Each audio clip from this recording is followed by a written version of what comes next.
Om Ajnanatimirandhasya Jnananjanashalakaya Chakshurunmilitam Yena Tasmai Shri Gurave Namaha. Nama Om Vishnupadaya Krishna Presthaya Bhutale Srimate Bhaktivedanta Swamin Niti Namine. Namaste Saraswate Deve Gauravani Pracharine Nirvishesha Shunyavadi Paschatya Deshatarine. Jaya Shri Krishna Chaitanya Prabhu Nityananda Shri Advaita Gadadhara Srivasadi Gaura Bhakta Vrinda. Hare Krishna Krishna Krishna Hare Hare Hare Rama Rama Rama Hare Hare. Om Namo Bhagavate Vasudevaya Narayanam Namaskritya Naram Chaiva Narottamam Devim Saraswatim Vyasam Tato Jayam Mudirayet. In this session, we'll be discussing from the 31st verse of the 11th chapter of the first canto of Srimad Bhagavatam. Patnyaha patim proshya grihanupatgatam vilokya sanjata mano mahotsavaha uttasthur arat sahasa asanashayat sakam vratair vridita lochanananaha. The meaning of this verse is, the queens of Lord Sri Krishna rejoiced within their minds to see their husband home after a long period abroad. The queens got up at once from their seats and meditations. As was socially customary, they covered their faces shyly and looked about coyly. So here is a description. When Krishna entered the palaces, he expanded himself into 16,108 forms, and simultaneously he entered each of the palaces. So when he was in his home, he is available to each and every queen simultaneously, unlike the living entities of this world or even of the spiritual world. At least in this world, a yogi can expand himself into maximum 10 forms. Krishna expanded himself into as many forms as required. So therefore, nobody can imitate Krishna, nobody can duplicate Krishna. So Krishna is the supreme, unlimited personality of Godhead. And the queens, when they saw the Supreme Lord, their husband, their beloved husband, entering the palace, they at once got up from their seats and meditations. But they were also shy. So they looked through the covering in a shy manner. So Srila Prabhupada explains elaborately in the purport a very important point. The Lord entered his home palaces occupied by 16,108 queens. This means the Lord at once expanded himself in as many plenary expansions as there were queens and palaces, and entered in each and every one of them simultaneously and separately. Here is another manifestation of the feature of his internal potency. He can expand himself in as many forms of spiritual identity as he desires, even though he is one without a second. God is one, but that one Supreme Lord expands himself in plenary expansions. Plenary means with full power in each of the forms that he expands. His power is not diminished. It is confirmed in the Shruti mantra that the Absolute is one alone, ekameva advitiya, and yet he becomes many as soon as he so desires. These manifold expansions of the Supreme Lord are manifested as plenary and separated portions. The separated portions are representations of his energy, And the plenary portions are manifestations of his personality. The technical point. Krishna expands himself, his own personality in plenary portions. Full power, each of the plenary expansions. Like Krishna, Rama, Narasimha, Varaha, Narayana, Govinda, all of them have same power. All of them are the Supreme Lord, the same Supreme Lord, one and only Supreme Lord.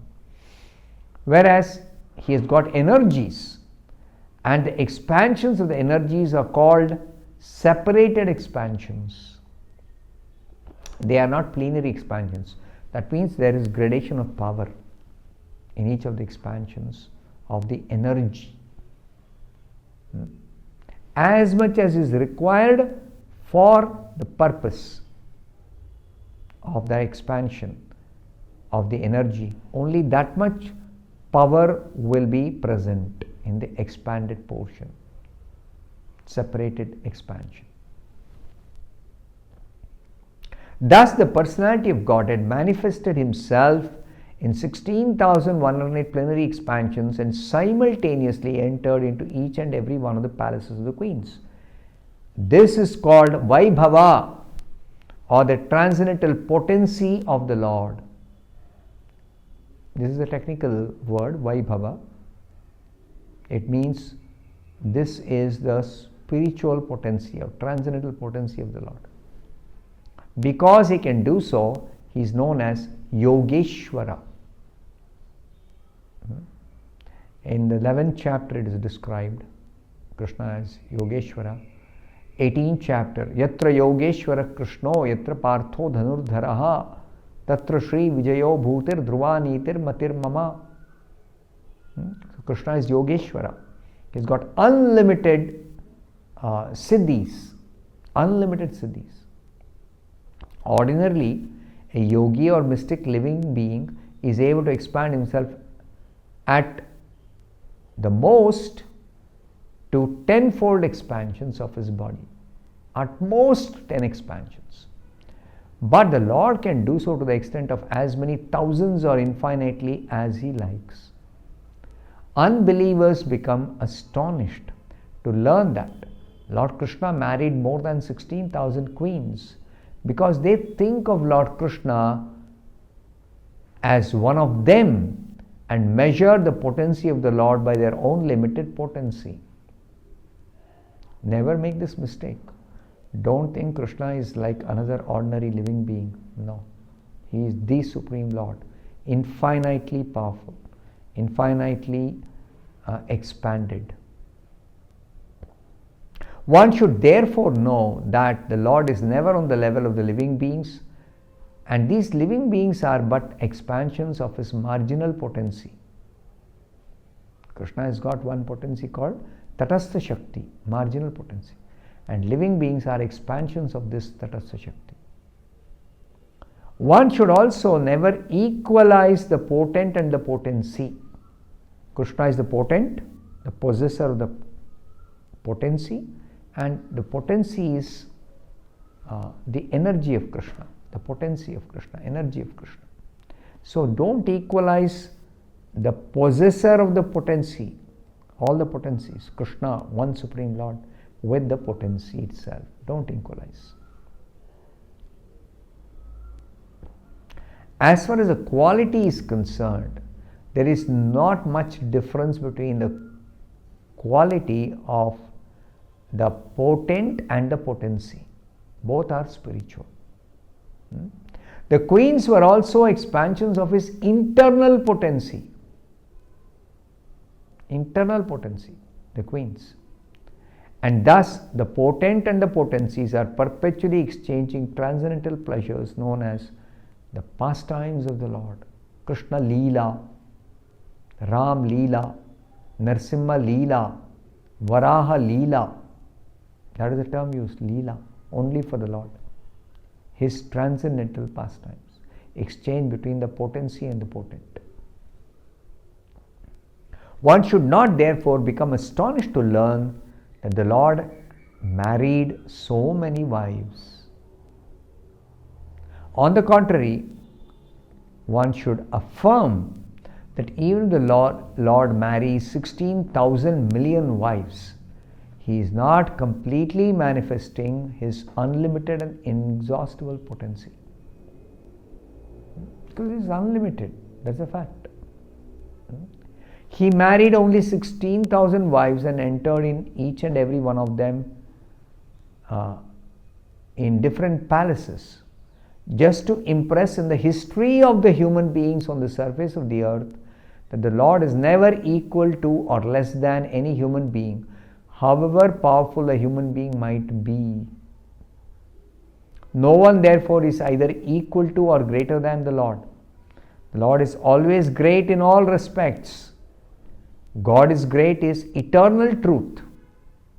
Therefore, as soon as the queen saw from a distance their husband, who was away from home for long periods due to the battle of Kurukshetra, they all arose from the slumber of meditation and prepared to receive their most beloved.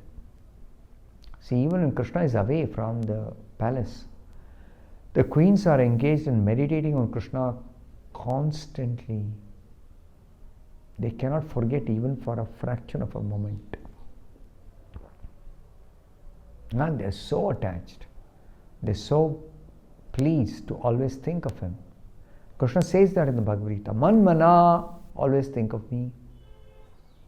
So the queens and all the devotees, not only the queens, all the devotees in the spiritual world are always thinking of Krishna. Every moment thinking of Krishna. And thereby being very much satisfied and full of bliss, transcendental pure bliss.